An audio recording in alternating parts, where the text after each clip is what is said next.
Why did the radio go silent right after the scream? The static hissed in Captain Hadley Cross's headset like a dying heartbeat, each crackle dragging her pulse faster. She leaned closer to the console, one gloved hand tightening on the headset mic. Say again, Arrow 342. You're breaking up. Confirm who's been hit. Then the words cut through, jagged and final. They've got the Colonel. Repeat, Colonel Keane is. Gunfire. Arabic shouts. And then nothing. The silence that followed wasn't just absence of sound. It was an aftershock that tore through her chest. Every officer in the small operations tent froze, heads lifting from their screens, eyes darting toward Hadley. She sat perfectly still, listening, praying for another transmission, any proof the voice on the other end was still alive. But there was only static. Outside, dawn hadn't yet touched the Kareth Basin. The desert was still a bruise of shadow and cold wind. Inside, the hum of generators mixed with the metallic scent of burnt coffee and dust. The major in charge barked for confirmation, already reaching for his satellite phone. Hadley wasn't listening. Her mind was running combat math, location, route, escort strength, ambush timing. The colonel's convoy had left 40 minutes ago, routine inspection, no contact expected. Now they'd lost him. She exhaled slowly as if to steady the tremor that wanted to rise in her throat. Colonel Robert Keane, 3 years her mentor. The man who'd once told her, leadership isn't a title Cross, it's what you do when the shooting starts. And now he was in enemy hands. The major's voice snapped her back. Cross, get a full report from Intel and sit tight. Higher command will coordinate a rescue. Sit tight. She felt the words like an insult. While they drafted plans and waited for approvals, the enemy would be moving him, maybe already setting up the camera, the flag, the message they'd broadcast to the world. Hadley rose from her chair. Sir, we need to act within the hour, every minute. Captain, that's not your call. He didn't even look up. We follow protocol, you know that. Protocol, the word that saved careers and buried soldiers. She swallowed the argument forming in her chest. There was no point. She'd seen it before, the paralysis that came when decisions had to travel through too many ranks. Her eyes went to the tactical map pinned on the wall. Thin red lines marked roads that snaked through sand and scrub, dotted with coded markers of known insurgent safehouses. 15 kilometers northeast lay a cluster of mud brick structures labeled probable cell. The same village their last intel report had flagged as hosting a new militant group. Her gut made the decision before her mind caught up. She traced the route with a finger, memorizing turns and terrain, the nearest wadis for cover. She'd been here long enough to know which roads were quiet, which ones hummed with danger. She looked again at the red circle that marked the suspected compound, then at the name taped above it, Keane Convoy Route. 15 kilometers. Close enough to reach before dawn. She thought of his voice during briefings, calm, dry humor masking the burden of years in war zones. You don't get second chances out here, Cross. Make the first one count. Her jaw set. Maybe it was time to make this one count. She moved fast once the decision took shape. Back to her quarters, a narrow container room lined with gear. The ritual steadied her. Combat shirt, armor plate, gloves, night vision, 6 loaded magazines. She slid the M4 from its rack, inspected the bolt, adjusted the sling. Her hands didn't shake. They never did when the fear settled into purpose. For a moment she stood in the half-light, listening to the faint roar of the desert wind outside. Sorry, sir, she whispered, fastening her helmet. You'd do the same for me. When she stepped out, the base was still asleep except for sentries packing the perimeter. Her boots clicked on gravel as she crossed to the motor pool. She kept her stride confident. Hesitation drew questions. A young private at the gate raised a hand. Ma'am, you aren't on the movement log. Emergency supply run to Outpost Vega, she said smoothly, not slowing. Got the call back before morning formation. He hesitated, new, uncertain, unwilling to challenge a captain who sounded sure. "Roger, ma'am, safe travels." She gave a nod and drove through before he could change his mind. The pickup was civilian, unmarked, sand-colored, the kind that blended into everything. She drove without headlights, night vision goggles turning the world an eerie green. The road was rough, a rutted track winding through dry valleys. Every few minutes she glanced at the GPS coordinates scribbled on her wrist. Her mind, though, drifted elsewhere, to 3 years earlier, her first day under Colonel Keene's command. She just finished Ranger School, still raw, still eager to prove she belonged. The battalion had looked at her like she was a social experiment waiting to fail. Keene hadn't smiled when he met her. "I don't care if you're male, female, or Martian," he'd said. "Can you lead soldiers in combat?" "Yes, sir." "Then prove it." She had. 2 deployments later, her platoon respected her not because she was exceptional, but because she was competent, calm under fire, ruthless with details, unwilling to quit. And Keene had watched it all, quietly shaping her into something sharper. Now he was somewhere out there, bound and beaten, and she was the only one close enough to reach him in time. The desert flattened into open plain. She killed the engine 2 kilometers out and stepped into the cold air. The night pressed against her, heavy and endless. Overhead, the stars were so sharp they looked like bullet holes in the sky. She checked her rifle again, habit more than need, and started walking. The sand crunched softly under her boots. Each step carried her farther from safety and deeper into the thin space between fear and focus. At 300 meters, she dropped to a knee behind a rise and brought up her binoculars. Through the lenses, the compound emerged, mud brick walls, a central courtyard, 2 technicals parked near the gate. Guards paced the roof lines, rifles slung lazy in the early hours before dawn. She counted 6 visible, there, be at least double inside, 20 fighters give or take. And somewhere in there, Keene. She zoomed in on a single window where faint light flickered. A shadow moved, hunched, restrained. Her breath caught. The outline was unmistakable, broad-shouldered, gray hair, head bowed. Her voice was a whisper only the sand could hear. "Found you, sir." The tactical picture formed in her head automatically. Entry points, sentry rotation, weapons placement. She drew lines in the dirt with her knife, mapping angles, timing reactions. It was the kind of work she could do in her sleep. Except this time, the price of error wasn't theoretical. She took a sip from her canteen, dry-mouthed. Her heart pounded slow and heavy. Adrenaline always made time feel stretched, each sound magnified, each breath loud. The first shot had to be perfect. She adjusted the rifle's scope, centered the reticle on the nearest rooftop guard, and exhaled.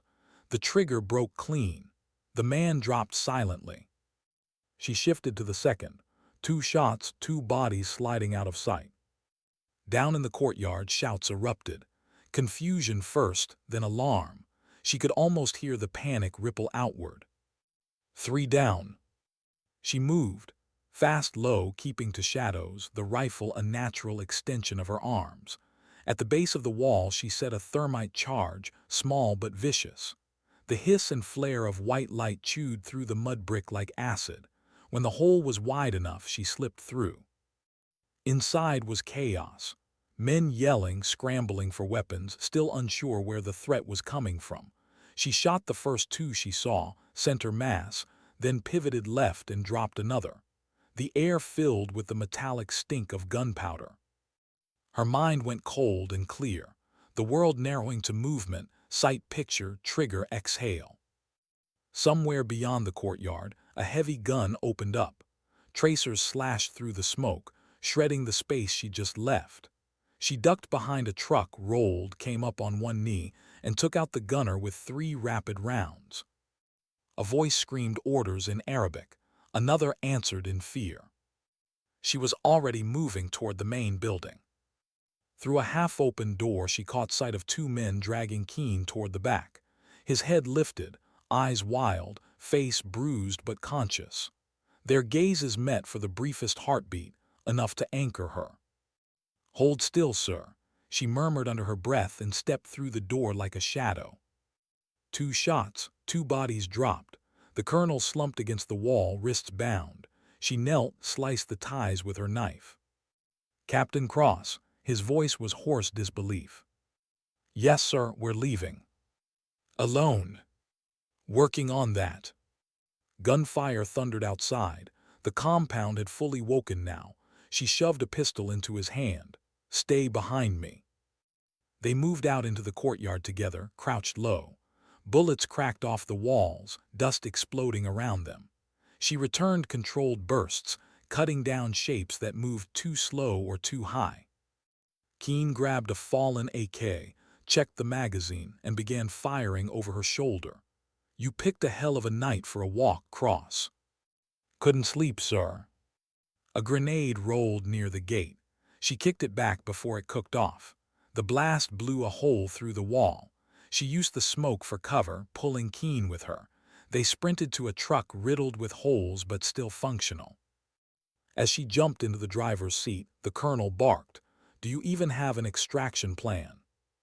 "Sort of, drive fast and don't die." He snorted, a dry, incredulous laugh that somehow steadied both of them. The truck roared to life, lurching through the shattered gate. Behind them, the compound burned against the coming dawn, smoke curling into pale sky. For a long moment, neither spoke. Only the engine and their ragged breathing filled the cab. Then Keen looked at her, expression half awe, half reprimand. "You realize what you've just done, Captain?" She nodded without taking her eyes off the road. "Yes, sir." "Unauthorized operation, direct violation of command." "Yes, sir." "Also probably saved my life." "Yes, sir." He leaned back, watching the horizon brighten with first light. "That's either the bravest or dumbest thing I've seen in 30 years." "Probably both, sir." The silence that followed was softer, almost human again. Behind them, the compound shrank to a smudge of smoke on the edge of the world. Ahead lay 10 kilometers of empty desert, and whatever came next. The adrenaline began to fade, leaving exhaustion creeping in. Hadley gripped the wheel tighter, fighting the tremor in her hands. She'd done what had to be done, but the weight of it pressed on her chest. The lives she'd taken, the rules she'd shattered, the thin line she'd crossed between duty and defiance. In the rearview mirror, the rising sun painted the desert gold. She caught her reflection in the glass, dust-streaked face, eyes too tired for her age, and thought of something Keen once said during training. "Courage isn't about not being afraid, Cross. It's about acting right through it." She whispered it now, barely audible over the roar of the engine. Acting through it. Because sometimes that's all a soldier could do. Move forward, one decision at a time, in a world where waiting meant losing everything that mattered. What happens when the silence after victory feels heavier than the battle itself? The desert was behind them now, a smoldering memory fatting beneath the Blackhawk's blades. The chopper's interior thudded with rotor wash, the air thick with the stench of oil and gunpowder. Captain Hadley Cross sat strapped in near the ramp, rifle resting across her knees, helmet still tilted low. The adrenaline had burned away, leaving her hollow, trembling in places she didn't know could shake. Across from her, Colonel Robert Keen watched quietly. His wrists bore the raw marks of restraints. Dried blood clung to his temple where a rifle butt had caught him earlier. But his eyes, sharp, assessing, never left her face. Between them, an unspoken conversation pulsed in the rhythm of the rotors. "You all right, Captain?" he asked at last, voice a rasp. She exhaled through a tight jaw. "Yes, sir, I'll live." He gave a half-smile, equal parts relief and disbelief. "You just conducted a one-woman assault on a fortified compound. Live is underselling it." She tried to answer, but the words wouldn't come. The sound of the blades drowned everything, maybe mercifully. The crew chief moved down the cabin, handing out water bottles. Hadley took one, twisted the cap, but couldn't drink. Her throat was dry and foreign, like her body hadn't caught up to the fact it was still alive. She glanced out through the open ramp. The sun had risen fully now, washing the Kareth basin in gold and ash. The compound she'd stormed was just a distant scar, smoke curling skyward like a confession. Somewhere below, men in black uniforms would soon sweep in analysts, photographers, command inspectors to catalog what she'd done. 20 bodies. No civilians. One rescued officer. No authorization. She looked away before the guilt could form a shape. The helicopter jolted as it banked toward the forward operating base. Keene shifted against the seat harness, wincing. "You know they'll ask why you went alone," he said, almost conversational. "I know. They'll ask why you didn't wait for backup. I'll tell them the truth, there wasn't time." He nodded slowly, then added, "And when they ask if you regret it." Her gaze stayed fixed on the horizon. "I don't." He studied her for a long moment. "Good," he said finally, his tone softer now, "because neither do I." The landing zone boiled with noise when they touched down. Medics rushed the colonel first protocol. Hadley stepped onto the tarmac, boots sinking slightly in the dust whipped up by the rotors. The sun was high now, harsh and unforgiving, bleaching color from everything. She pulled off her helmet, the world spinning for a second as heat and exhaustion caught up. Voices shouted orders, radios crackled. Someone clapped her shoulder, a sergeant from the security detail, but she barely registered it. Her focus tunneled on the medical tent where Keene disappeared behind a flap. Relief flickered again, brief, fragile, before the next sound came.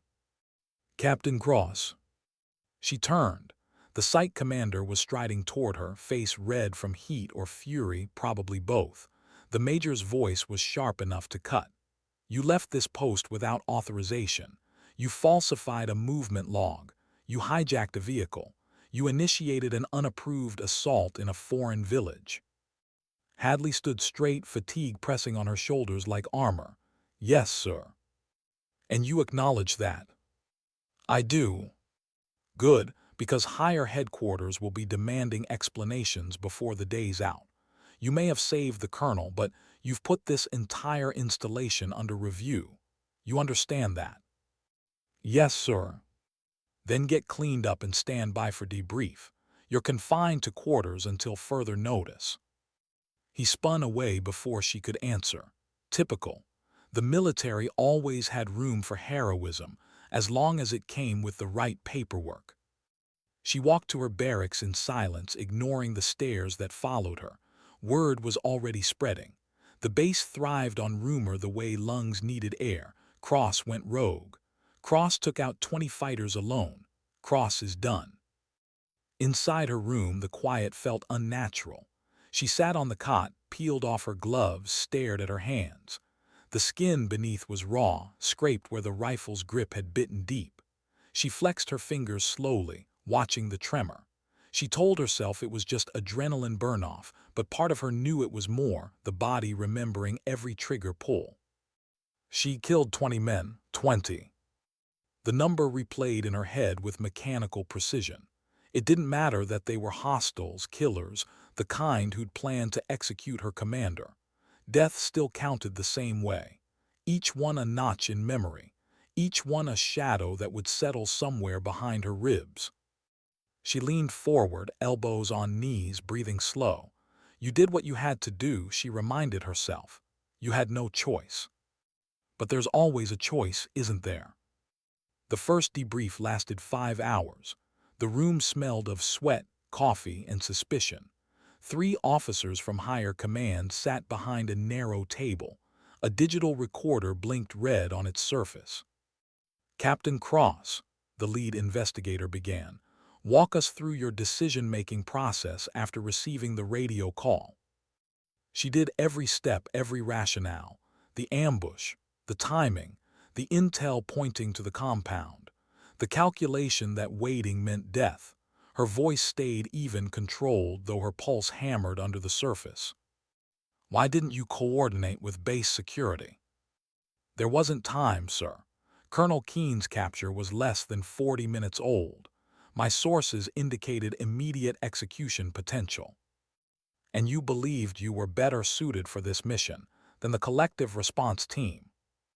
I believed I was the only one positioned to act quickly enough.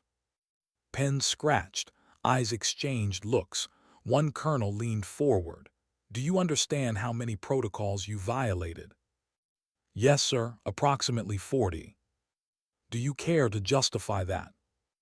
No, sir, only to explain it. The questions kept coming about the breach, the munitions she used, even the number of rounds fired. At one point, a major asked if she felt remorse. She hesitated. For what, sir? For taking 20 lives. She thought of the bound man in the flickering window, of the knife slicing through restraints, of the way the colonel had gasped his first free breath. Her reply was steady. For killing.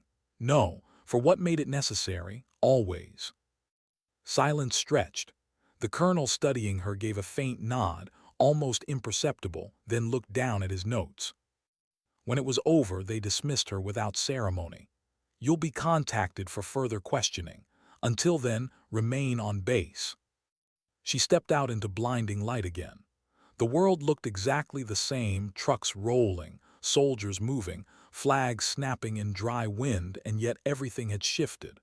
She crossed a line, and there was no map for what came next. That night she sat outside her quarters, the desert wind cold against her skin.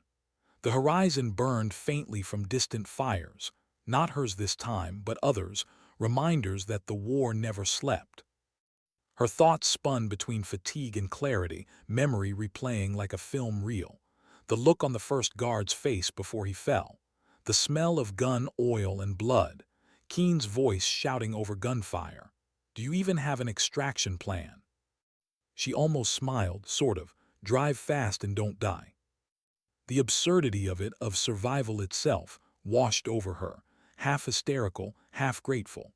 She pressed the heel of her palm against her eyes until the laughter died in her throat. Somewhere out there, men she'd never see again were already dissecting her every move. Some would call it reckless, others courageous. She knew better. It was necessity, nothing noble about it. She'd simply refused to wait for permission to do what was right. And yet the doubt crept in anyway. What if she'd failed? What if she'd died out there, or worse, gotten the colonel killed too? Would they still call it courage then, or just stupidity wrapped in sentiment? She looked up at the stars, the same indifferent lights that had watched her crawl through the dark hours before dawn. Was I brave or just desperate? She whispered to no one. The wind didn't answer. It rarely did. 3 days later she was summoned again. This time to a larger room, carpeted, air-conditioned, the kind of space that smelled like authority. General Everett Stone sat at the head of the table, silver hair neat, expression unreadable. Keene was there too, his uniform freshly pressed, the bruises fading to yellow. He gave her a small nod as she entered. At ease, Captain, the general said. Sit. She obeyed. Stone flipped through a folder thick with reports. You've caused quite a stir, Cross. I've got half the command arguing whether to court-martial you or put you in for a medal. Hadley stayed silent. He continued, eyes never leaving her. Your actions were unauthorized, tactically unsanctioned, and violated every standard chain of command procedure we have. But, he paused, letting the word hang. You executed a flawless rescue. No civilian casualties. 20 confirmed enemy KIA. You extracted a senior officer alive. That's not something we ignore. He set the file down and leaned back. Tell me, Captain, why did you really do it? The honest version, not the report. Hadley met his gaze. Because if I waited, he'd be dead, and I couldn't live with that. You realize that reasoning could justify almost anything. Yes, sir, but in this case it justified saving a life. Stone's eyes softened slightly, though his tone didn't. You've got guts, Cross. Maybe too much for your own good. Command doesn't quite know what to do with people like you, the ones who act before permission catches up. Keene spoke then, voice firm. With respect, sir, she acted when others hesitated. That's the kind of officer we need. The general studied them both. Then, after a long silence, he closed the folder. Very well. Captain Cross, you're being reassigned to Special Operations Command, effective immediately. Promotion to Major, pending confirmation. Hadley blinked, unsure she'd heard right. Sir, I expected. Discipline, maybe later. His mouth twitched into something that might have been a smile. For now, I'd rather have you doing impossible things for the right reasons than waiting for orders to tell you to do them. Keene's grin was quick and proud. Told you, Cross. Sometimes the right thing breaks every rule. The general rose, extending a hand. Congratulations, Major Cross. Next time you decide to start a one-woman war, at least leave a note about where you're headed. My heart can't take surprises like that. She stood, shook his hand, still half-stunned. Understood, sir. As she turned to leave, Stone's voice followed her. And Major, you'll receive the Silver Star, quiet ceremony, no press, but the award is real and deserved. Outside, she paused in the hallway. The world seemed to hum differently now, not louder, not brighter, just clearer. She walked into that room ready for punishment and walked out with a new rank. The irony wasn't lost on her.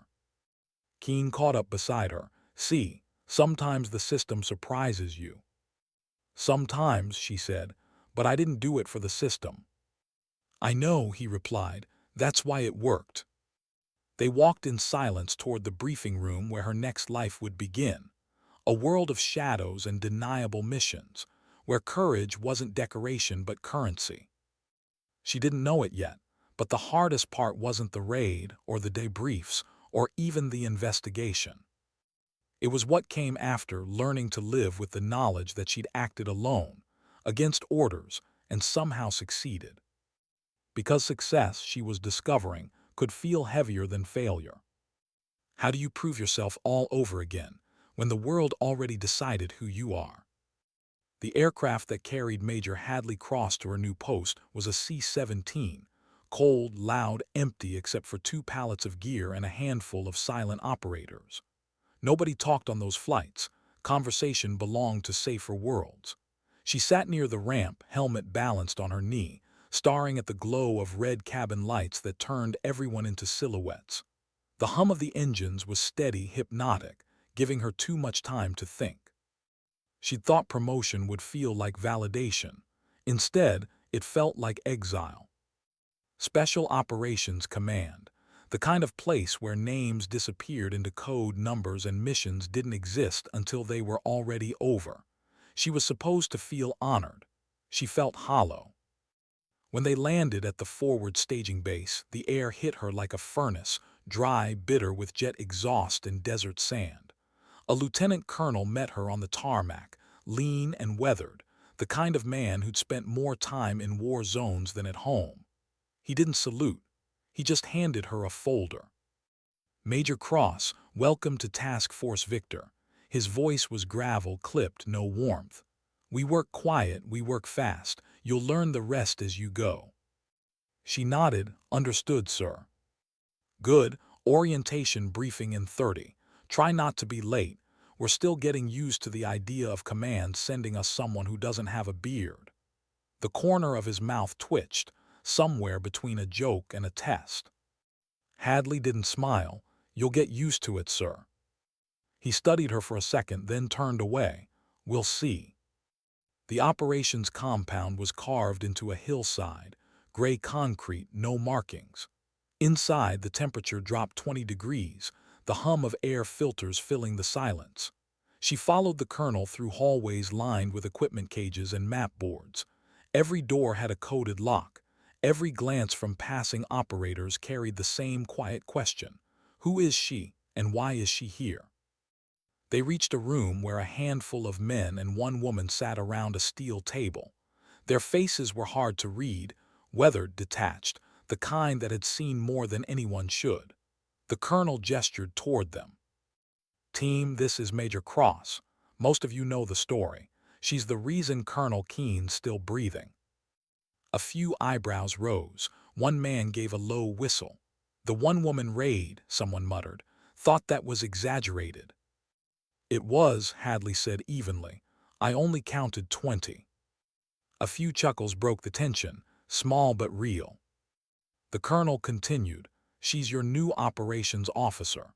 She plans the missions, coordinates the assets, and, if we're lucky, keeps you idiots alive. Treat her accordingly. He left them with that. For a moment nobody spoke. Then a tall operator with a beard and eyes like steel extended a hand. Sergeant First Class Rourke, heard about you. Didn't think you'd actually show. She shook his hand firmly. I go where I'm sent. He nodded, approval hidden behind sarcasm. Fair enough. Let's see if the legend matches the paperwork. The next weeks blurred into routine. Long training days, late-night briefings, endless simulations. They drilled hostage extractions, direct-action assaults, reconnaissance ops. Every exercise was a test, not just of skill but of belonging. Hadley knew the rhythm. Prove yourself quietly, no speeches, no defensiveness. She shot better than most, moved faster than some, but trust came slower than either. At night, she ran laps around the perimeter until exhaustion drowned thought. The other operators spoke little. They weren't hostile, just reserved. In their world, respect was earned in hours of silence, in how you moved under stress, how you handled fear without showing it. She understood that language. She'd been speaking it for years. Still, the whispers followed her. She's the one who went rogue. She's the one they promoted instead of punishing. She's the story people tell to make command look brave. Every rumor carried an edge of disbelief. Heroism made people uncomfortable when it came in the wrong shape. One night during a range exercise, Rourke watched her dismantle and reassemble her rifle blindfolded. You always this disciplined, Major. She smirked slightly, only when people are watching. He laughed, a real laugh this time. Fair enough. Word of advice, out here people watch even when you think they don't. She didn't need the reminder. Her first mission briefing came 3 weeks later. The screen glowed blue in the dim room, maps and satellite feeds projected across the wall. The colonel stood at the head of the table. We have a problem in the Jalad province. Insurgent cell, high-value target responsible for 2 embassy bombings. Intel puts him in this compound here. He pointed to a cluster of buildings on the map. Command wants confirmation, maybe an extraction if we get lucky. Rourke leaned forward. Another dry run, or are we pulling triggers? That depends on what Major Cross thinks, the colonel said. She's running this one. Every head turned toward her. Hadley stepped up, laser pointer in hand. The plan came naturally, routes, contingencies, fallback positions. Her voice was calm, precise, stripped of hesitation. She outlined insertion methods, timing, exfil paths. When she finished, the room was silent. Rourke whistled low. Clean, aggressive. You sure you don't want to lead it yourself? She smiled faintly. I've done the solo thing, not planning on making it a habit. The colonel nodded. Good, team wheels up at 2300, Cross, you're on overwatch. As they filed out, Rourke murmured to her, guess we'll see if your math still works in the real world. It did. The mission ran smooth, confirmation, capture, extraction, no casualties. When they returned, coated in dust and sweat, the colonel clapped her shoulder. Nice work, Major. You just earned yourself a real seat at this table. She nodded, but inside the compliment felt distant. Success didn't erase the unease curling at the edges of her mind. Every mission was precise, professional, but part of her still expected something to go wrong. You can survive the impossible once, but how many times before fate demands balance? Weeks turned into months. She became part of the rhythm, another ghost in a unit that didn't officially exist.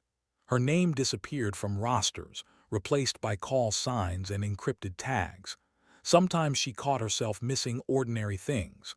A full night's sleep, sunlight that wasn't filtered through dust, conversations that didn't revolve around targets and coordinates. But war was the only language she'd ever been fluent in. She'd chosen it long before the Kareth Basin.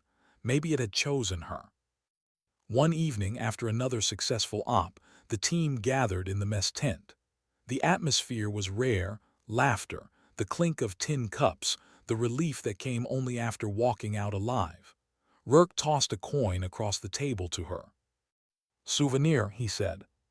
She caught it. The metal was heavy, embossed with their unit insignia. On the reverse, someone had etched rough letters, 1 operator, 0 given. She raised an eyebrow, subtle. He grinned. Tradition. Every team member gets one eventually. Figured you earned it early. She turned it over in her hand. It's not exactly flattering.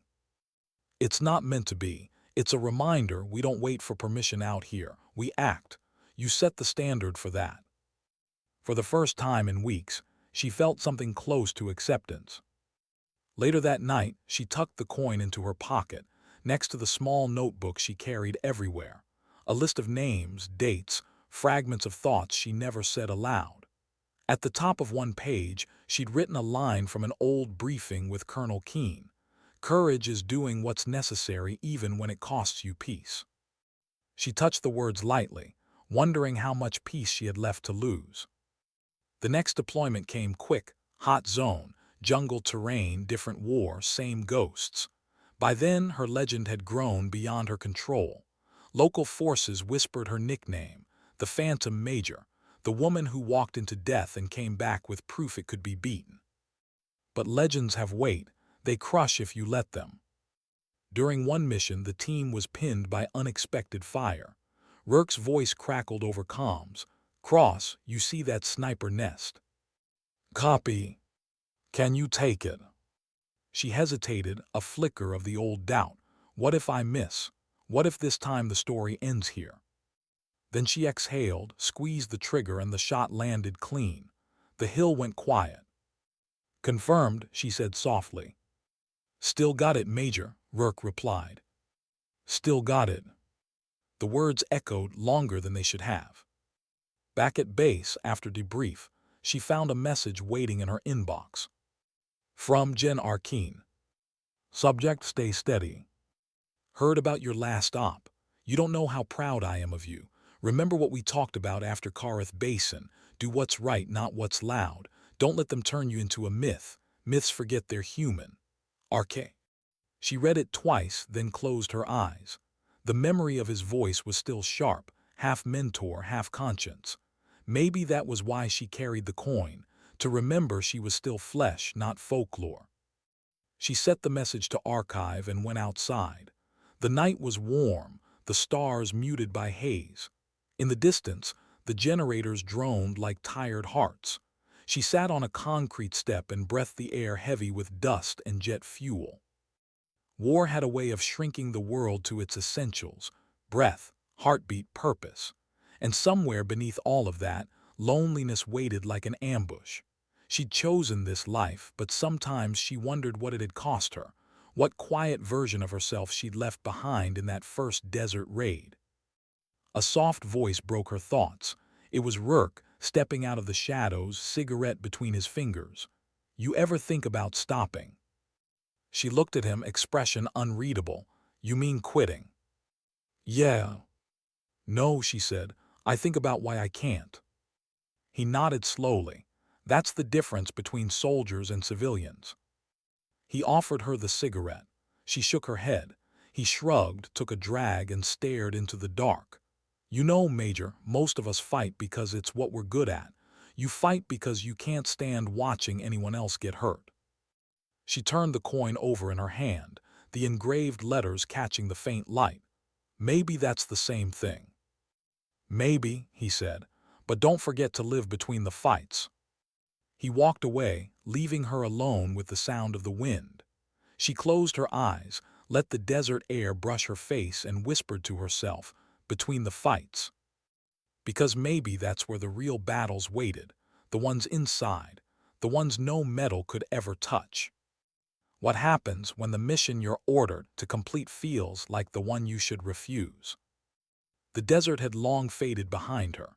This place was green, wet, claustrophobic, alive in ways the Kareth Basin never was. Thick jungle pressed against the small forward operating camp, trees rising like sentinels over the perimeter wire. The air smelled of rain and rot and diesel fuel. Major Hadley Cross stood under the tin roof of the command hut, staring at the flickering satellite feed. Blurred heat signatures, dense canopy. Somewhere beneath that mess was a village harboring a high-value insurgent, the kind of man whose name never reached the public but shaped how wars unfolded in silence. Colonel Harlow, the new task force commander, leaned over the table beside her. "This target funds half the rebel network in the region. We're not walking away this time." Hadley nodded slowly. "What's the plan for civilians, sir? That area's populated. Intel says the village is neutral." "Neutral until it's not," Harlow replied flatly. "We're hitting it with precision. Your team will confirm targets, then call in air support. Minimal footprint." "Meaning if things go sideways," she said quietly, "we leave them." The colonel's gaze cut sharp. "Meaning we complete the mission. That's the job, Major." He turned and walked out, leaving the scent of cold coffee and authority behind him. Hadley stood alone with the map. Red markers dotted the screen, potential combatants. Blue dots marked civilians. The problem was, on a satellite image, they looked identical. She rubbed a hand across her face, exhaustion grinding behind her eyes. The mission parameters felt clean on paper, sterile in briefing rooms. But she'd seen what minimal collateral damage looked like up close. It was never minimal enough. That night she couldn't sleep. The rain hammered the metal roof in relentless rhythm. Somewhere outside, a generator coughed and sputtered. She sat on her bunk, staring at her rifle leaning against the wall, the coin in her palm glinting in the dim light. 1 operator, 0 given. She whispered to herself, what if that's not true anymore? Because she did give a damn, maybe too much. About civilians. About the invisible line between doing her job and becoming the kind of soldier she swore she'd never be. At 300 she gave up trying to rest. She checked her gear, loaded magazines, tightened straps. Routine was comfort, the rhythm of preparation keeping thought at bay. By dawn, she was at the helicopter pad with her team. Rourke met her there, chewing on an unlit cigar. "Rain letting up," he said. "Maybe the jungle gods like us today." She smirked. "Or they're giving us a head start before they drown us." He studied her face for a moment. "You all right? You look wired." "I'm fine." "Bullshit. You've got that look again, the one from before the Basin raid." She raised an eyebrow. "And what look was that?" "The I'm about to break orders and save someone look." She gave a small, tired smile. "Relax, Rourke. This time I'm just following the plan." "Sure you are," he muttered and slung his rifle. The team inserted at first light, 6 operators ghosting through the tree line, wet leaves brushing their faces. The jungle swallowed them whole, noise dampened to whispers. Their boots sank in mud that smelled of decay. Insects hummed. Somewhere distant, a bird screamed. Hadley moved point, NVG flipped up now that dawn had broken. Her radio crackled with the colonel's voice from the ops tent. "Victor 1, confirm you have visual." "Working it," she replied quietly. Through a break in the canopy, she spotted rooftops thatched, clustered close around a central square. Smoke curled from cook fires. Civilians, mostly women and children, moved between huts. And near the far edge of the village, a handful of men armed with AKs stood guard near a larger structure. Rourke came up beside her, peering through his scope. "That's them, security detail." "Yeah," she said, "but look at the houses around them, too close for a clean strike." "We're not striking yet," he reminded her, "just painting targets." She didn't answer. Her finger hovered over the laser designator trigger.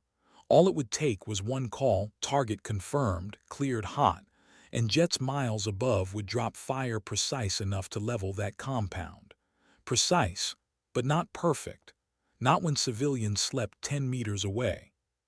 She swallowed hard, switched channels. Command, this is Victor 1. Be advised, presence of non-combatants inside target perimeter. I recommend delay pending confirmation.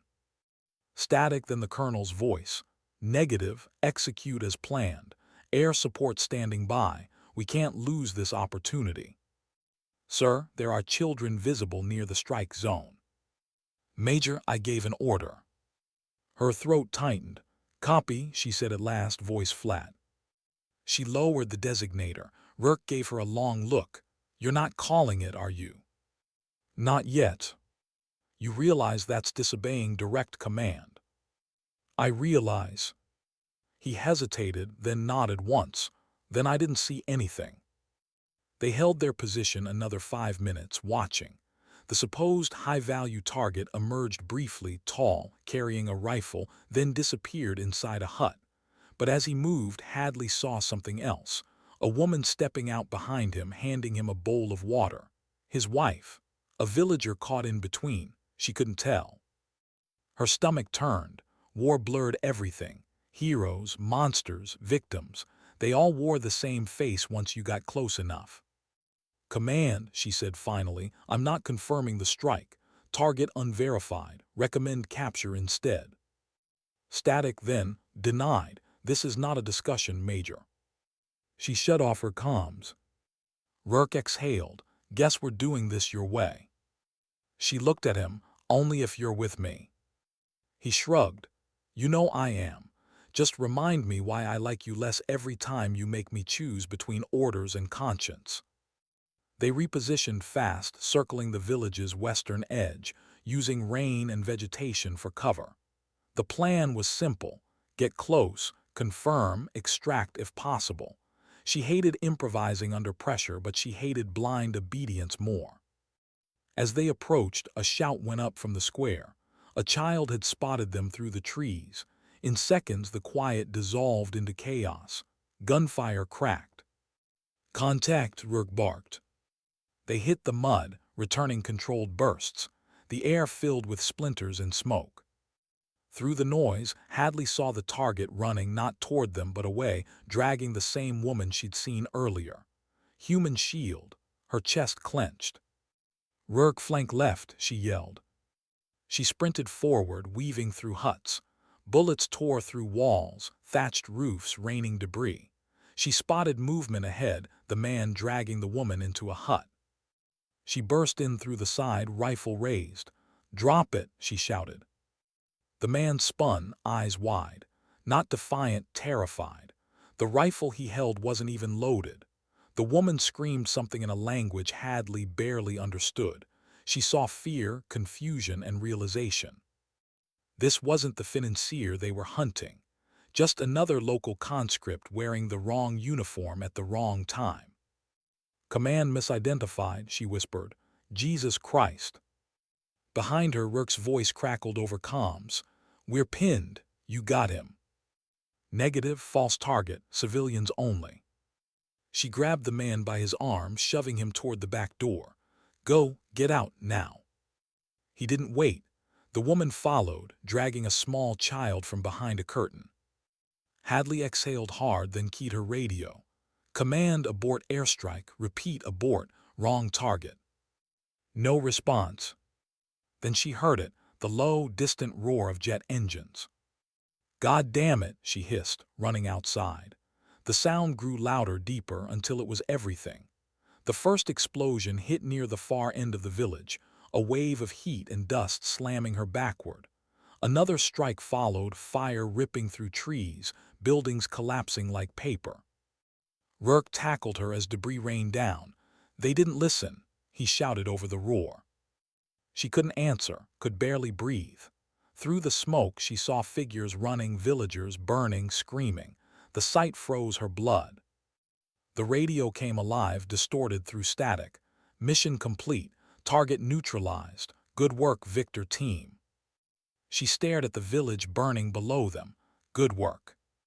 For the first time in years, she wanted to throw her rifle away. Hours later, they returned to base. Mud-streaked, hollow-eyed, silent. The colonel met them at the helipad, smiling thinly. Hell of a job, Major. Command's pleased. She just looked at him. We hit civilians. Fog of war, he said, dismissive. Collateral happens. The target's confirmed dead. We cut off a major funding line today. He wasn't the target. His expression hardened. Watch your tone. She stepped closer, voice low. You gave an order without confirmation. You killed children.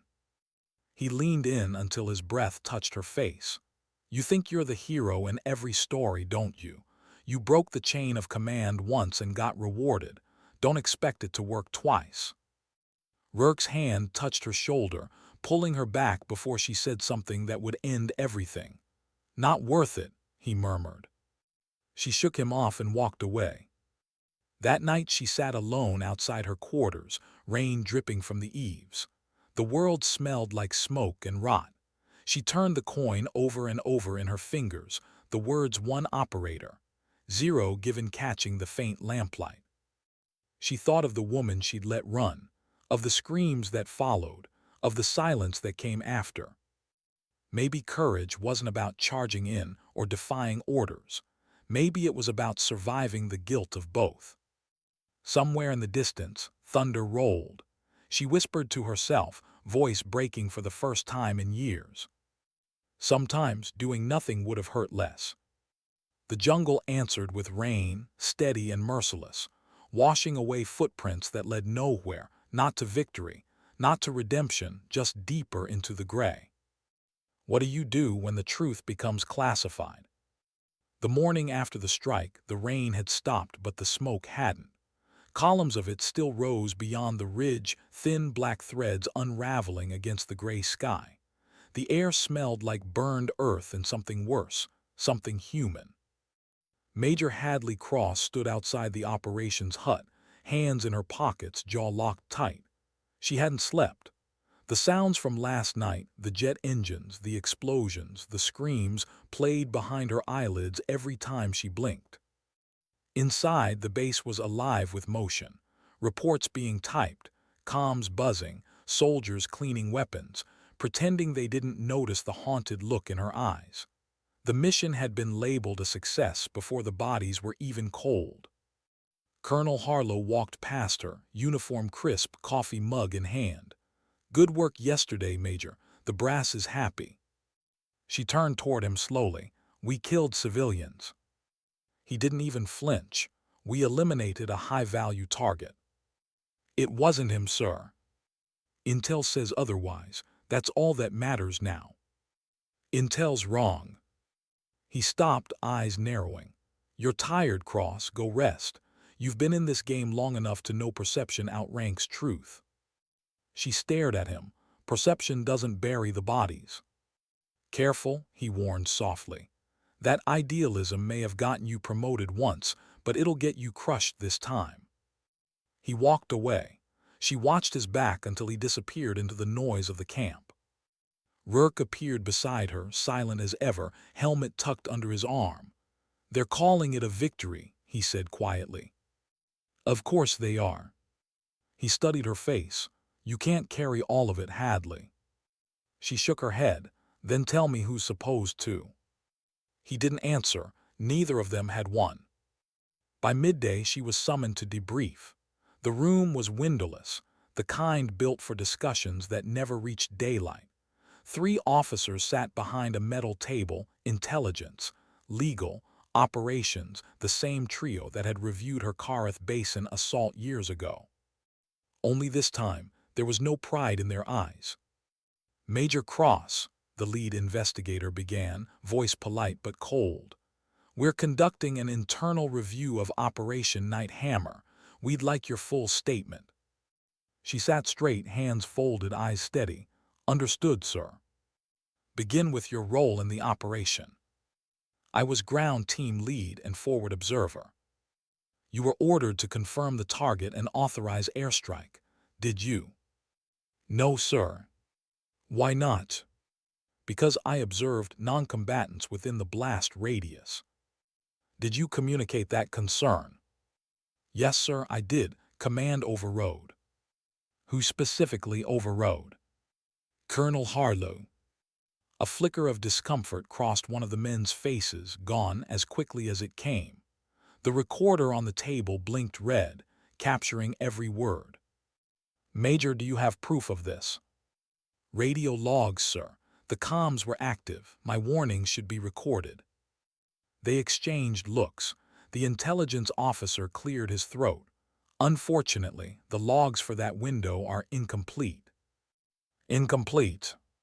"Technical malfunction during the strike. Signal disruption." "That's convenient," she said flatly. The operations officer leaned forward. "Major, I suggest caution. These are serious allegations." "I'm aware. So are the bodies in that village." The air went still. The legal officer spoke next, voice slow. "For clarity, are you stating that your superior officer willfully ordered an unlawful strike?" "I'm stating that he ignored confirmation requirements and civilian presence." "That's a serious accusation." "So is murder," she said. They stared at her. One of them sighed. "Major, let me be blunt. You're a respected operator, but you've made waves before. Headquarters remembers Kareth Basin, your unconventional methods." "Saving lives," she corrected quietly. "Breaking orders," he countered. The distinction hung between them like a blade. The investigator continued. "Command believes emotional attachment may be influencing your judgment. You've served long. Stress accumulates." She leaned forward, eyes hard. "Don't confuse conscience with instability." That earned her silence. After an hour, they dismissed her without comment. She knew what that meant: containment. The truth would be rewritten before nightfall, and her name, again, would become a problem they had to manage. Rourke found her sitting on a crate behind the barracks, staring at nothing. "Well?" he asked. "They're burying it." He nodded. "Figures, paper can't bleed, right?" She looked at him, jaw tight. "How many times do we let this happen, Rourke? How many civilians have to die because someone up the ladder wants a clean report?" "Too many," he said softly. "Then why do we stay?" He shrugged. "Because leaving doesn't stop it. At least when we're here, sometimes we get to choose how bad it gets." She studied him for a moment. "You ever wonder if that's just another lie we tell ourselves?" "All the time," he said. They sat in silence for a while, listening to the hum of generators and distant thunder. 2 nights later, an encrypted message appeared on her secure terminal. No sender, just a file. She hesitated, then opened it. Video footage, grainy drone feed, the strike, buildings collapsing, heat signatures extinguished one by one. But at the bottom corner, a timestamp flickered, the same minute she'd reported non-combatants in zone. The proof she wasn't crazy, that she hadn't imagined it. Her pulse quickened. She copied the file to a drive and tucked it into her pocket. Then she went straight to the colonel's office. Harlow looked up from his desk when she entered. "Something on your mind, Major?" "Yes, sir," she said, closing the door. She set the drive on his desk. "That's the feed from Night Hammer. You should watch it." He didn't move. "Where did you get this?" "Doesn't matter. It's proof we hit civilians. You need to report it." He smiled faintly, the kind of smile that came with rank and too many secrets. "You think this is new information? You think command doesn't already know what happened?" Her stomach turned cold. "Then why?" "Because the bigger picture matters more than a few bodies in the mud," he interrupted. "That strike crippled the enemy's logistics for 6 months. It saved hundreds of lives long-term. Do you want to trade that for a moral headline?" She stared at him, voice trembling with contained fury. "You can justify anything with math like that." "Exactly," he said.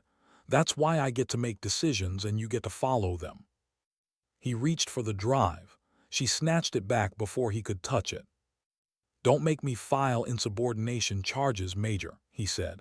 "They'll stick this time." She stepped closer. "You file whatever you need to, sir, but you can't erase what's already been done." He leaned back, watching her. "Maybe not, but I can make sure no one hears it from you." They held each other's gaze for a long, dangerous second. Then she turned and left. That night she sat alone again, a pattern that had become ritual. She stared at the small drive in her hand, feeling its weight like a confession. If she leaked it, her career was over. She'd be stripped of clearance, maybe court-martialed. But if she didn't, the truth would vanish under classified ink.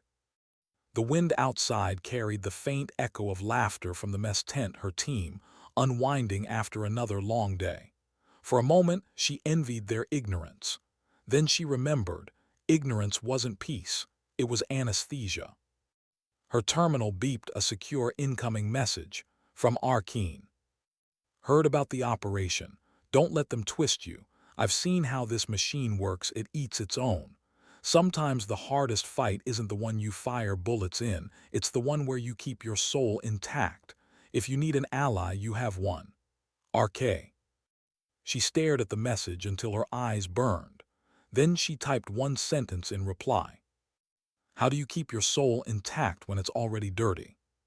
She didn't hit send. Instead, she powered the terminal down. By dawn, she'd made her choice. Rourke found her packing. "You're leaving," he said. "Transfer request," she lied. "Command's reassigning me." "Bullshit, what are you really doing?" "Something stupid," she said. He exhaled, running a hand through his hair. "You're going after them, aren't you? You're going to expose this." "I can't let it disappear, Rourke." "You'll lose everything." She gave a faint, tired smile. "Maybe everything's the price." He stepped in front of her. "Then at least let me help." "No," she said. "You still believe the system can fix itself. Don't let me prove you wrong." She walked past him before he could argue. Outside, the world was waking, the low thrum of engines, the rising sun bleeding through mist. She looked out toward the horizon, the jungle dark and endless. Somewhere beyond it lay the village, still smoldering beneath the rain. She whispered to herself, "No one's going to remember their names, but I will." Then she slipped the drive into her vest pocket and walked toward the comms center. Somewhere between duty and defiance, she'd learned that the cost of silence wasn't peace, it was participation. And for the first time since the Kareth Basin, she wasn't sure which side of the line she stood on anymore. How far do you go for the truth when the enemy wears your own flag? The comms building looked ordinary, a dull concrete block half buried beneath camouflage netting, humming with generators. But inside, it was the nerve center of every mission across 3 continents. From here, lives were directed, erased, or rewritten depending on which line you sat behind. Major Hadley Cross stood just inside the entrance, damp boots leaving prints on the floor. Her heart pounded not with fear, but with something colder, inevitability. The small flash drive in her vest pocket felt heavier than her sidearm. A young communications officer looked up from his console. "Morning, ma'am. You need access to the encrypted uplink." "Yeah," she said, forcing calm into her voice. "Priority transfer from command, classified." He nodded, typing without question. "You'll want Bay 3, clearance already logged." Of course it was. Harlow's signature unlocked everything she needed. He'd signed off on her clearance himself last week, never imagining she'd use it against him. She moved down the hall, past humming servers and flickering screens. Bay 3 sat empty except for the main terminal, its screen pulsing with static blue light. She shut the door behind her, locked it, and drew a steady breath. Her fingers hesitated over the keyboard. The plan was simple in theory: upload the strike footage to a secure external relay. A few keystrokes, and every oversight committee with proper clearance would have the file. Simple. But simple doesn't mean safe. She inserted the drive. The screen lit with playback, the same footage she'd watched the night before. Villagers running, buildings collapsing, flames painting the night, and in the corner the timestamp. "Proof." She began the upload. "Authorization required," the system chirped. She entered her credentials. pulse steady despite the adrenaline flooding her veins. Authorization confirmed. Transfer in progress.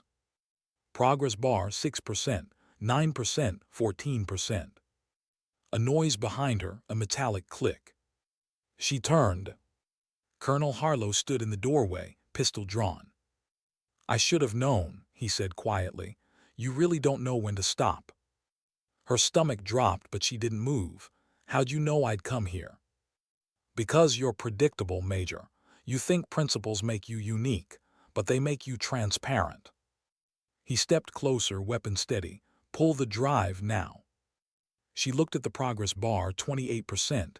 Time crawled. "Sir, if I do that, you'll cover this up. Again." "This isn't a cover-up. It's containment. You think Washington wants to hear we flattened a village by mistake? They'll dismantle this entire theater of operations. You'll undo years of work."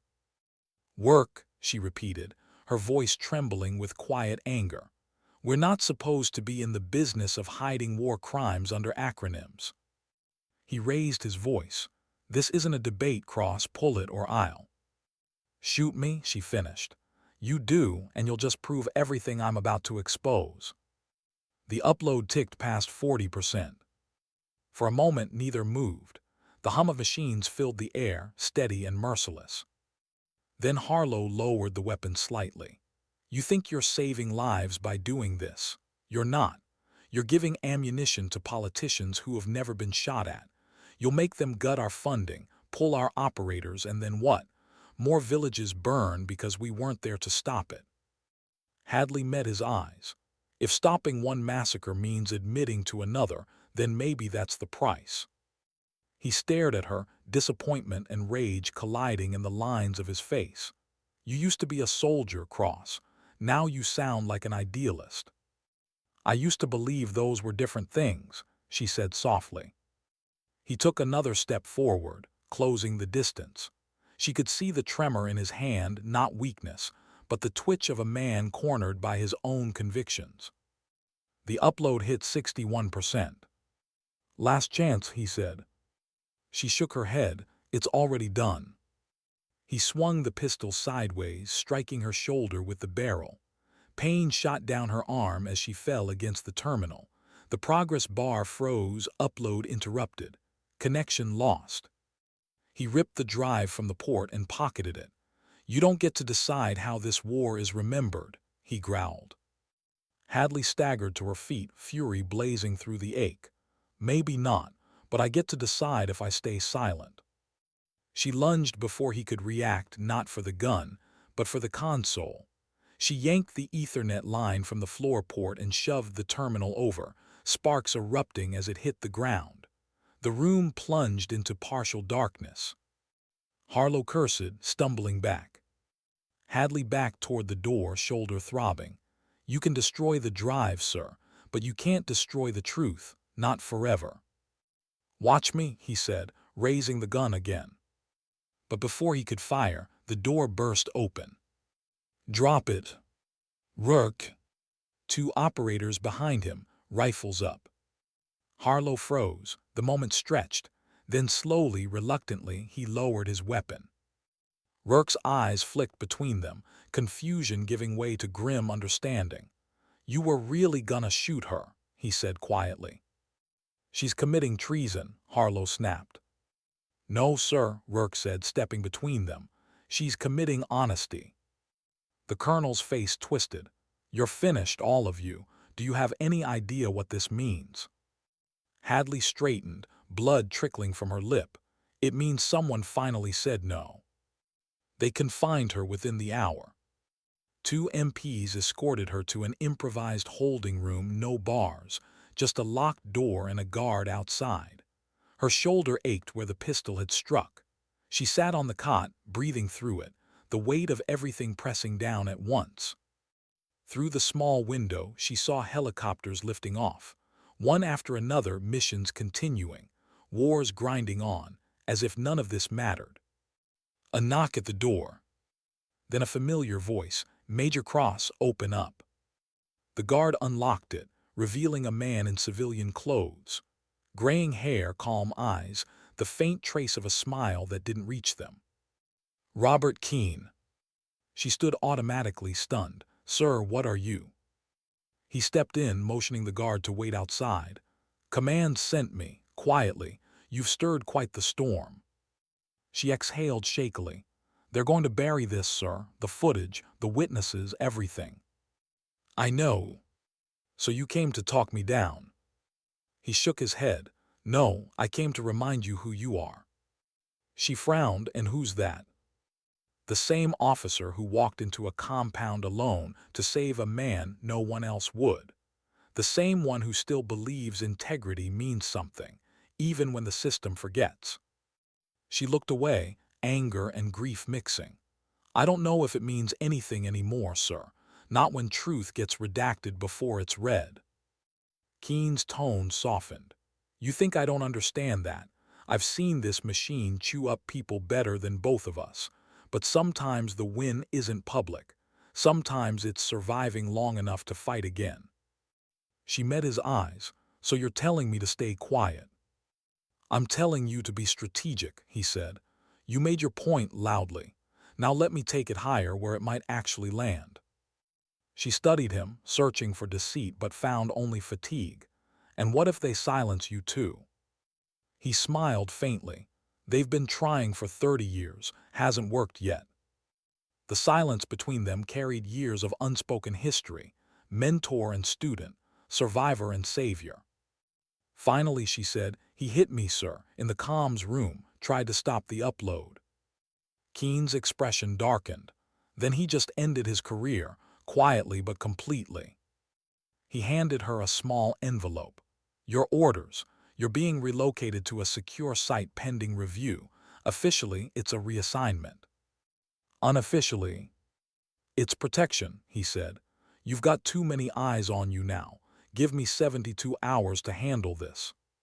She took the envelope, hesitation flickering in her chest.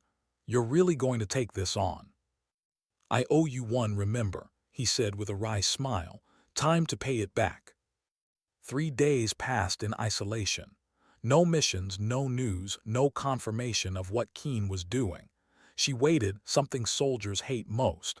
The room became a clock without hands. On the 4th morning, the door opened again. Not MPs this time, Rourke. He looked tired, unshaven, but smiling faintly. You're clear, he said.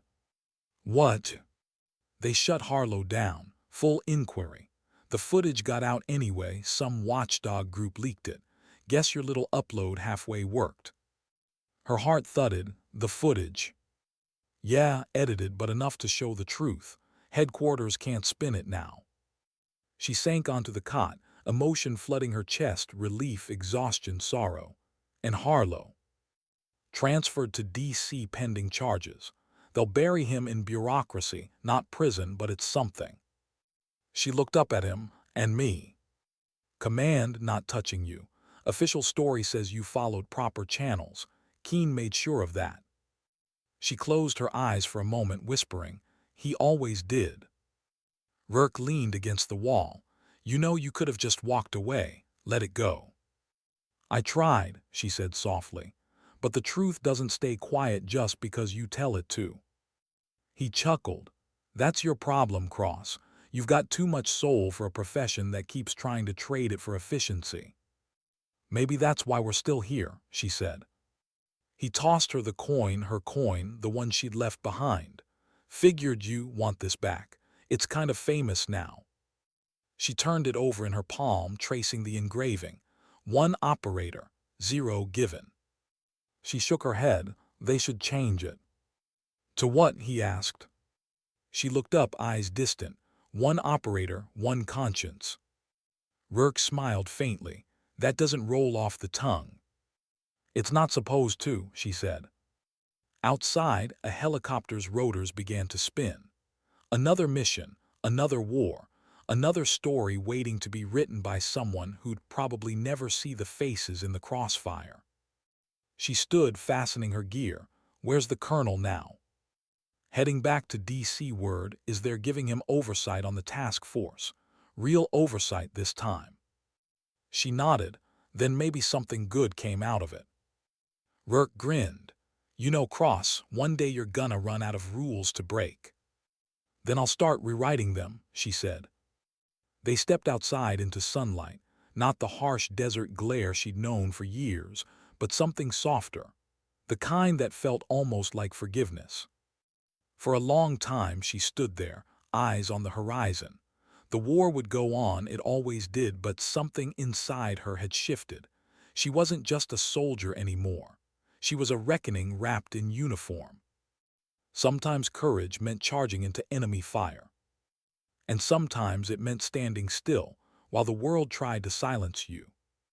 Both, she realized, took the same kind of bravery.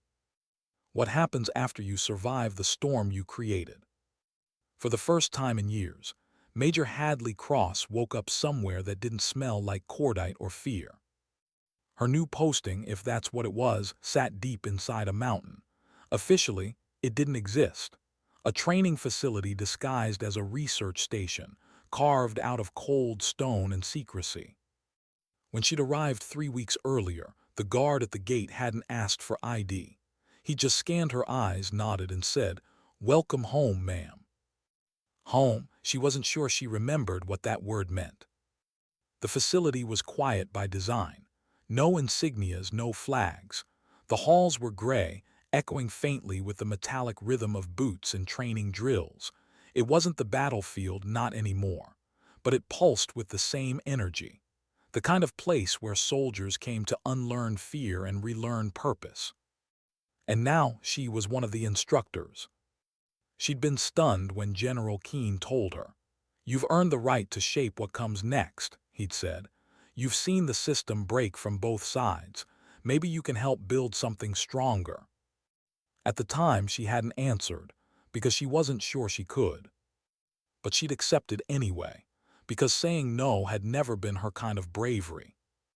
The first class she trained was small, 12 operators from different units, most of them younger, all of them hard-eyed in the way soldiers get when they've already seen too much. She stood before them in the concrete training hall, the sound of distant gunfire echoing from the range below. "Some of you know my name," she began.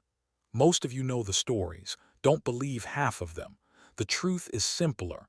I did my job, and sometimes that meant doing it the wrong way for the right reasons." Silence, a few wary glances. She continued. "You're here because someone up there thinks you have the potential to lead. That means one day, you'll be the one giving orders that decide who lives and who doesn't. You'll think about the rules, the mission, the lives on both sides, and you'll realize they don't always line up." Her gaze swept across the room. When that happens, and it will, remember this, following the book isn't bravery, knowing when to close it is. A pause. Then one of the younger soldiers, a wiry sergeant from the 75th Rangers, raised his hand. "Ma'am, are you saying we should disobey orders?" Hadley shook her head. "No, I'm saying you should understand them before you obey. Because one day someone will give you an order that isn't wrong but isn't right either, and you'll have seconds to choose." The room stayed silent. Then slowly heads began to nod. Afterward, a few lingered to ask questions, not about tactics or shooting drills, but about judgment, consequence, survival. They didn't want war stories. They wanted truth. And Hadley, for the first time in a long while, realized she had something worth teaching.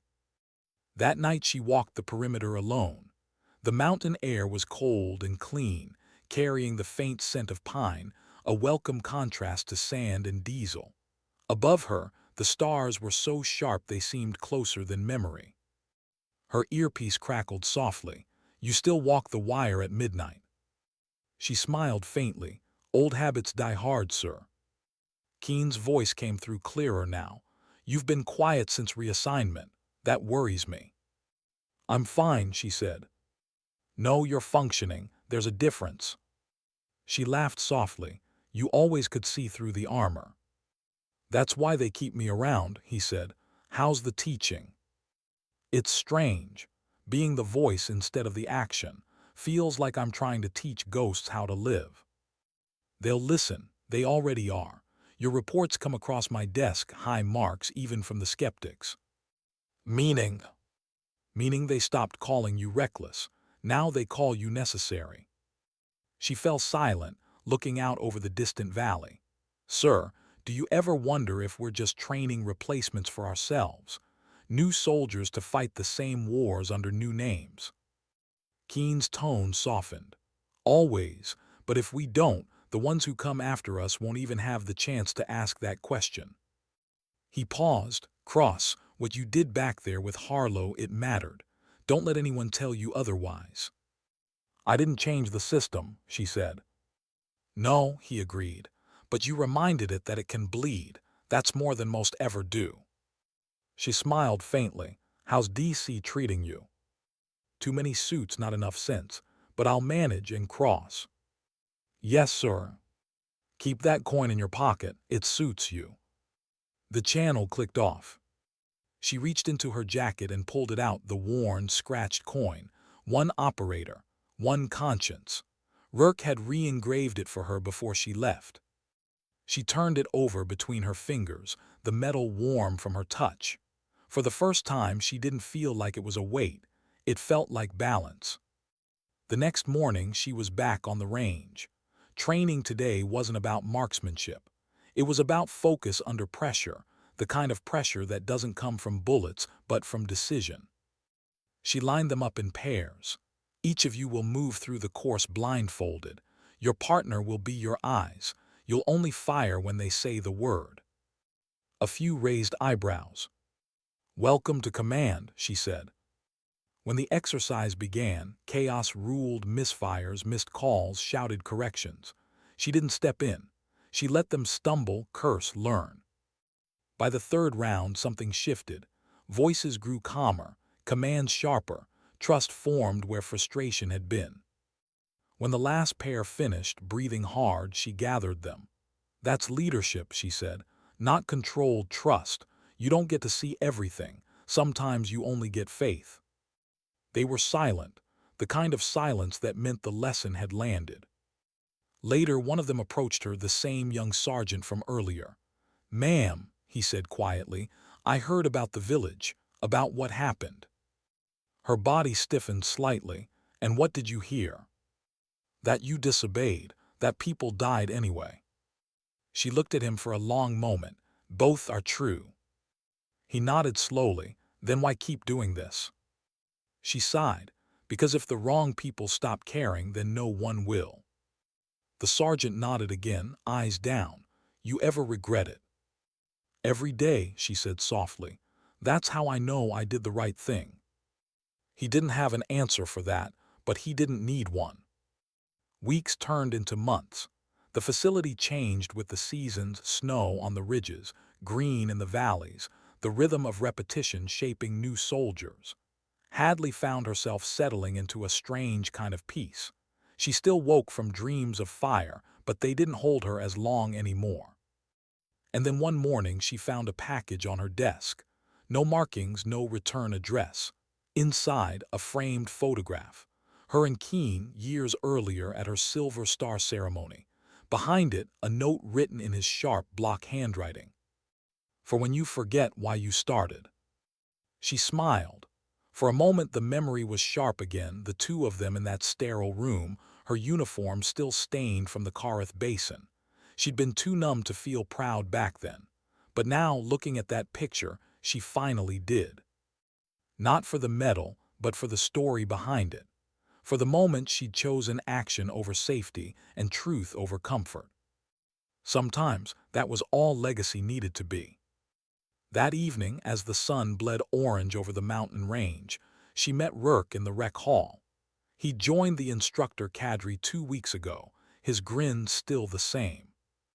Thought you'd get rid of me that easy, he joked. She smirked. You're like bad intel. You always show up when I least need it. Admit it, you missed me.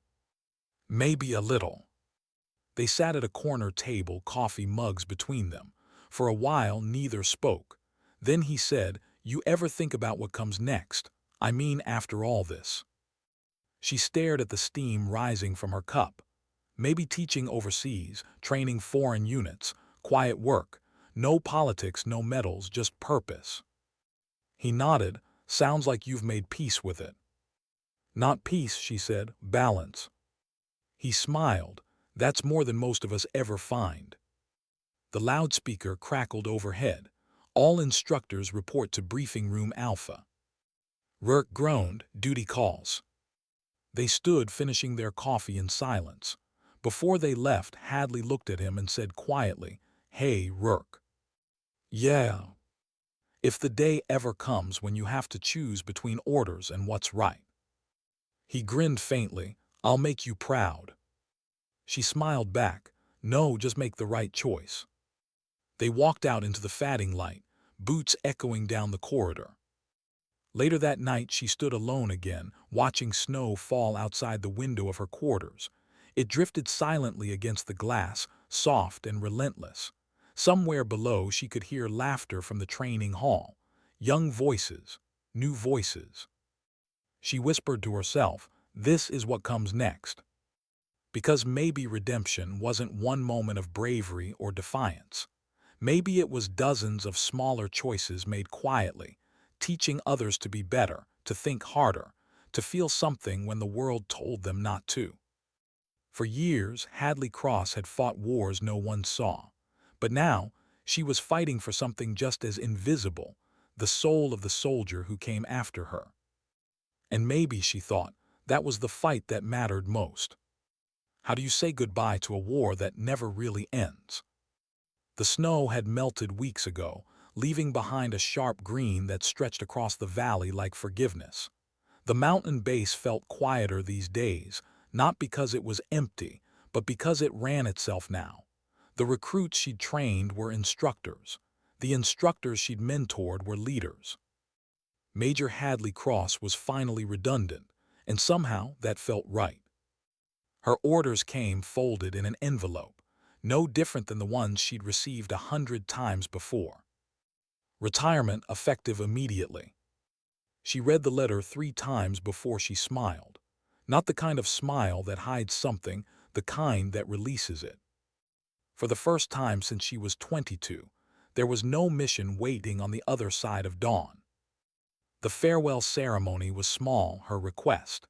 No speeches, no parades, just her unit, her students, and the people who'd fought beside her in wars that never made the news. They gathered on the parade deck under a soft gray sky. Flags hung at half-staff for someone else's tragedy. There was always one. A cold wind carried the echo of boots and memory. Rourke stood beside her, adjusting his cuffs. "You sure you don't want the big send-off? Band, cameras, the whole deal." She shook her head. "I've had enough noise. I want this one to mean something." He grinned. "It already does. They're all here because of you." She looked out over the rows of soldiers' faces she once barked orders at, now standing at attention. So many young, steady eyes, so much potential. "They were always going to be here," she said quietly. "I just helped them get ready for whatever's next." Rourke chuckled softly. "That's the most Hadley Cross answer you could give." She smiled, but her throat tightened anyway. He didn't need to know that her chest felt hollow, the kind of ache that came from letting go of something that had defined you for half your life.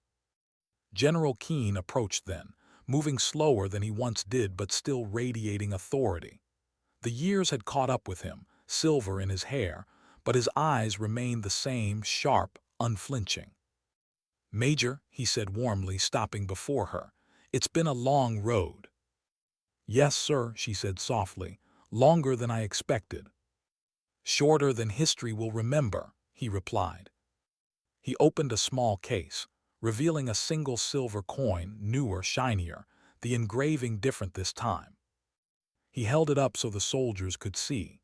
For exemplary service, unshakable integrity, and courage that outlasted consequence. Then he handed it to her. She turned it over, reading the new inscription.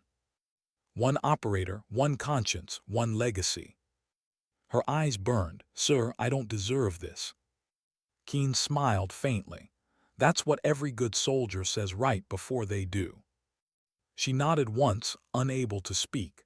The applause that followed was soft but steady, not celebration but gratitude. It wasn't the kind that came from ceremony. It came from respect. When it faded, she saluted one last time. The gesture was simple, crisp, final. And that was it. No gunfire, no anthem, no speeches. Just the sound of the flag shifting in the wind, and the knowledge that her story had finally reached its quiet end. That evening, she walked the perimeter one last time, a ritual she couldn't break. The mountains glowed gold in the last light. She could hear the faint pop of rifles from the range below, the rhythm of training continuing without her. She stopped near the gate where the gravel turned to road. The guard nodded respectfully. "Ma'am." She smiled. "Not anymore, just Hadley now." He grinned. "Yes, ma'am." She looked out toward the horizon, toward the winding road that led down the mountain and into everything else.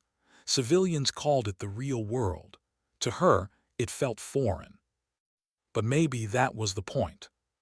She climbed into the waiting truck, her duffel in the back seat. Rourke slid in beside her. "You sure you're ready for this?" he asked. She glanced at him. "You asking as a friend or a babysitter?" "Both." She smirked. "Then yeah, I'm ready." The truck rolled down the dirt road, the base shrinking behind them until it vanished into the trees. They drove in silence for a long time. Then Rourke said, "You ever think about writing it down, everything that happened?" "Every day." "So why don't you?" She watched the sky fade from orange to blue. "Because stories don't belong to the people who live them. They belong to the ones who learn from them." He nodded slowly. "That's deep." She smiled. "Don't get used to it." Weeks passed. The civilian world was louder, softer, stranger. She rented a small cabin near the edge of a lake, the kind of place where the loudest sound was wind through pine. No uniform, no rank, no orders. Sometimes she'd wake before dawn out of habit, waiting for the briefing call that never came. Other times she'd walk the shoreline, the cool air biting her face, the stillness unsettling at first, then comforting. She'd learn how to live quietly. Once she drove into town for supplies and found a small newspaper stand near the post office. On the front page, "Congress launches inquiry into covert strike policies, whistleblower cited as catalyst." She stared at it for a long time. There was no name, no photograph, but she didn't need one. She smiled faintly and folded the paper under her arm. Then she drove back to the lake. It was spring when the letter arrived. Handwritten, unmarked. She knew the handwriting before she even opened it. "Hadley, you once told me courage doesn't always look like combat. You were right. They've restructured the oversight board for real this time. Policy will never fix conscience, but it can protect the ones who still have it. I wanted you to know it mattered. R. Keen." She folded the letter carefully and placed it beside the photograph of them on her desk. For a long while, she just stared out the window, the lake still, the trees reflected perfectly in its surface. It mattered. She whispered the words to herself, letting them settle. After everything, the blood, the guilt, the endless cycle of orders and regret, those two words felt heavier than any medal she'd ever worn. Months later, she was asked to give one final talk, a guest address at the new leadership academy built within the mountain base. She almost said no, but something in her, the part that still believed in beginnings, said yes. When she arrived, the place looked different, cleaner, brighter. Her students, now instructors, greeted her like family. The ghosts she'd left behind had grown into voices. She stood at the podium in the same hall she'd once commanded from. Rows of cadets filled the seats. Some weren't even born when her first mission went wrong. She looked at them, smiling softly. "They asked me to talk about leadership," she began, "but that's just another word for responsibility and sometimes regret." A quiet ripple of laughter moved through the room. "When you wear this uniform, people will tell you that your duty is to win," she said. They're wrong. Your duty is to remember what you're fighting for, because when that's gone, victory doesn't mean anything. She paused, scanning the crowd. There will come a day when you'll be faced with an order you don't believe in. When that happens, you'll have two choices: obey or understand. Choose understanding first, because the world doesn't need perfect soldiers, it needs decent ones. Silence, the kind that meant they were listening. She exhaled softly. And if you ever find yourself alone, questioning if what you did was right, remember this: morality doesn't always roar. Sometimes it just whispers, but if you can still hear it, you haven't lost yourself yet. Her voice faltered for just a second. That's all I've got. The room erupted in applause. Not the loud, performative kind, but the real kind. The kind that carried gratitude, not excitement. As she stepped down from the podium, Rourke met her near the door. "Guess you still know how to command a room," he said. She smirked. "Guess I finally learned how to leave one." They walked together through the courtyard as evening settled, the last light hitting the peaks above. "Where to now?" he asked. She looked up at the mountains. "Somewhere quiet, maybe somewhere honest." "You're not good at sitting still," he teased. She smiled. "Maybe it's time I learn." They stopped near the memorial wall, new names engraved since she'd last been here. She traced a few of them with her fingers, whispering silent promises she no longer needed to make. Then she turned, coin in her hand. One operator, one conscience, one legacy. She placed it gently at the base of the wall. Rourke frowned. "You sure you want to leave that?" She nodded. "It was never really mine." He smiled, understanding. They stood there for a long moment, the wind moving softly between them. And when she finally walked away, no salute, no music, no goodbye, the world felt lighter. Because sometimes dignity doesn't speak. It simply acts.